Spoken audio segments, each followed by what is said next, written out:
کرتے ہیں کسی چیز پہ تو پھر آپ اس زندگی کو جیتے ہیں، پھر نخرے نہیں ہوتے، پھر آپ اس کے ساتھ وہاں کھڑے ہوتے ہیں اور کام کرتے ہیں۔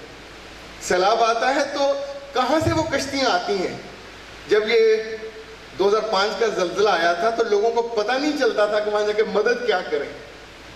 کون لوگ تھے جن کے پاس اتنے بڑے بڑے پائپ تھے جو دریاؤں میں ڈالے، اور اتنے بڑے بڑے پلاسٹک کے ٹینک تھے جن میں پانی فلٹر ہو کے آتا تھا، اور اتنے بڑے بڑے تندور تھے، ایک وقت میں 1000 سا روٹی پکتی تھی، صرف روٹی پک رہی تھی۔ اور جب وہ زلزلہ ختم ہوا تو لوگوں سے وہ تندور نہ چلے، نہ کسی نے ان کو، ان کے پاس ڈیزاسٹر مینجمنٹ کا بھی فن ہے جو اپنے لوگوں کو سکھاتے ہیں، یہ اسکول بناتے ہیں۔ میں جب گیا تھر، اور تھر میں آپ خبریں تو سنی ہوگی کہ جو بچے ہیں بہت مرتے ہیں، کوئی نہیں جانتا بچے کیوں مرتے ہیں۔ وہ بچہ جب پیدا ہوتا ہے تو آدھے پاؤ کا بچہ ہوتا ہے، 1 پاؤ کا بچہ ہوتا ہے، وہاں 70 ہوں یا 80 ہوں بچ نہیں سکتے، انڈر ویٹ ہے۔ نارمل بچہ بعض دفعہ 6 کلو کا، 5 کلو کا، پاؤنڈ کا ہوتا ہے، وہ تو اتنا سا چوہے کا بچہ جتنا بچہ، نہ عورت کے پاس کھانا ہے نہ گھر میں کھانا ہے۔ جب کھانا نہیں ہے تو ڈاکٹر کا باپ بھی کچھ نہیں کر سکتا۔ یہ ہے ریالٹی۔ وہاں الخدمت نے اتنا بڑا ہاسپٹل بنایا ہے انسانوں کا، پھر جانوروں کا، اور وہاں سب سے پہلے انہوں نے پلانٹ لگایا پانی کا، بالکل مٹھی جو شہر جہاں، اور ہندوؤں کا شہر ہے، مسلم کا شہر نہیں ہے وہ۔ یہ جو بابا تھا آپ کو لگتا ہے مسلم تھا؟ وہاں تو جس جگہ یہ گئے ہیں وہاں تھر میں سب ہندو ہیں، پر یہ ان لوگوں کو میں نے اپنی آنکھوں سے دیکھا، مذہب تھے بے نیاز ہو کے، اللہ کا کنبہ ہیں یہ لوگ جن کی یہ مدد کرتے ہیں، اللہ ان کی مدد کرتا ہے۔ یہ جہاں ایک سادہ سے انسان بیٹھے ہیں، آپ عرفان سے میرے پاس آئیے گا، یعنی کسی بس میں یہ جا رہے ہو تو شاید دوسرا بندہ پہچانے بھی نہ کہ یہ معصوم سا آدمی کون ہے۔ یہ پورے ضلع کے الخدمت کے صدر ہیں، عرفان بھٹی ان کا نام ہے۔ خوش آمدید عرفان صاحب، کیسے مزاج ہیں آپ کے؟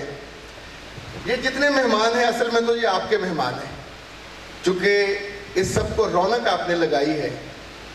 کیا سوچ کے لگائی؟ اب تو لاہور میں اچھے خاصے سیٹ تھے، کسانوں کے لیے کام کرتے تھے، ندائے کسان نکالتے تھے، میرا خیال ہزاروں لوگ تھے جو ان کو جانتے تھے، لاکھوں روپے یہ کماتے تھے، خود ان کے جیب میں آتے تھے پیسے، رزق اچھا خاصا کماتے، سب چھوڑ کے آگے آپ الخدمت میں لگ گئے۔ کیا ملا آپ کو؟ جی شکریہ۔ اس خوشی کا تصور تو اس وقت ہی ممکن ہوتا ہے کہ جب آدمی کسی کی مدد میں لگا ہوا ہوتا ہے۔ ہم تو تھوڑا سا ایک وسیلہ بنتے ہیں، کچھ ایسا نہیں ہو رہا ہوتا کہ ہم کچھ بہت زیادہ اپنی جیب سے ڈال رہے ہوتے ہیں، لیکن اس مسرت کو ہم اس وقت ہی محسوس کرتے ہیں کہ جب آپ نے کسی آدمی کا فارم بھیجا اور اس کو ویل چیئر ملی، اور آپ نے کہیں راہ چلتے ہوئے اس کو دیکھا کہ ایک آدمی جو چلنے پھرنے سے معذور ہے، وہ آپ کی وجہ سے، ہماری وجہ سے کہیں نہ کہیں موومنٹ کر رہا ہے، چل پھر رہا ہے، تو اس وقت جو خوشی محسوس ہوتی ہے اس کو ہم الفاظ میں شاید اس طرح بیان بھی نہیں کر سکتے۔ کل بھی میں نے ایک کال سنایا تھا یہاں کوٹ عباس میں، میں دوبارہ وہ پیش کروں گا دوستوں کے سامنے، کہ شاہ ولی اللہ رحمۃ اللہ علیہ سے کسی نے پوچھا تھا کہ انبیاء کے مزاج کی کیفیت کیا ہے۔ یہ محسنین کا کہیں تذکرہ ہو رہا تو مشتاق یوسفی صاحب جو بڑے مزاح نگار ہیں انہوں نے اس کو کوٹ کیا ہے، تو انہوں نے کہا کہ انبیاء کے مزاج کی کیفیت ایسی ہوتی ہے کہ جب تم کسی مشکل میں انسان کی حاجت روائی کرتے ہو اور اس کے نتیجے میں جو تمہیں کچھ لمحوں کی مسرت ملتی ہے، تو انبیاء اس مسرت کے اس لطف میں ہمہ وقت جو ہے وہ مسحور رہتے ہیں۔ تو یہ اس مزاج کی کیفیت ہے۔ تو کسی کو پانی پلا دینا، کسی کو کھانا کھلانا، کسی کے لیے ویل چیئر کا بندوبست کرنا، اور یہ جو آرفن بچے ہیں ان کو ہنستے دیکھنا، ان کو خوش ہوتے دیکھنا، اور کل ایک بچی فوٹ عباس میں جو آئی ہوئی تھی اور اس نے اپنے والد کا جس طرح سے تذکرہ کیا، یہ ساری چیزیں ایسی ہیں اس نے تو کہ رلا دیا، اور یہ ساری وہ چیزیں ہیں کہ ان کا کوئی مادی دنیا میں ہم تصور بھی نہیں کر سکتے، اور مادی دنیا میں اس کا کوئی ریوارڈ شاید ہے بھی نہیں۔ تو یہ ساری چیزیں ہمیں ہم بزنس کریں تو ایسا ہو نہیں سکتا کہ رزق آپ کے پاس نہ آئے، اور آپ دیانتداری سے کرو، محنت سے کرو. یہ ممکن نہیں ہے کہ بزنس کو ضربے نہ لگے، تقسیم نہیں ہوتا، چونکہ یہ اللہ کا وعدہ ہے. 10 گنا نہیں 27 گنا وعدہ ہے.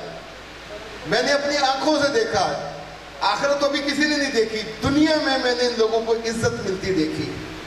الخدمت کے سربراہ کے ساتھ عرفان صاحب بہت شکریہ، thank you very much. Alkhidmat کے سربراہ کے ساتھ مجھے ترکی جانے کا موقع ملا، اور یہ اس روز 50 دن ہوئے تھے، بغاوت ناکام ہوئے. تو طیب اردگان نے پوری دنیا سے 20 لوگوں کو بلایا تھا، اور جس میں سے 8 لکھنے والے تھے، تو مجھے لکھنے والوں میں سے شمار کر کے بلایا گیا. ہماری اس سے ملاقات ہوئی.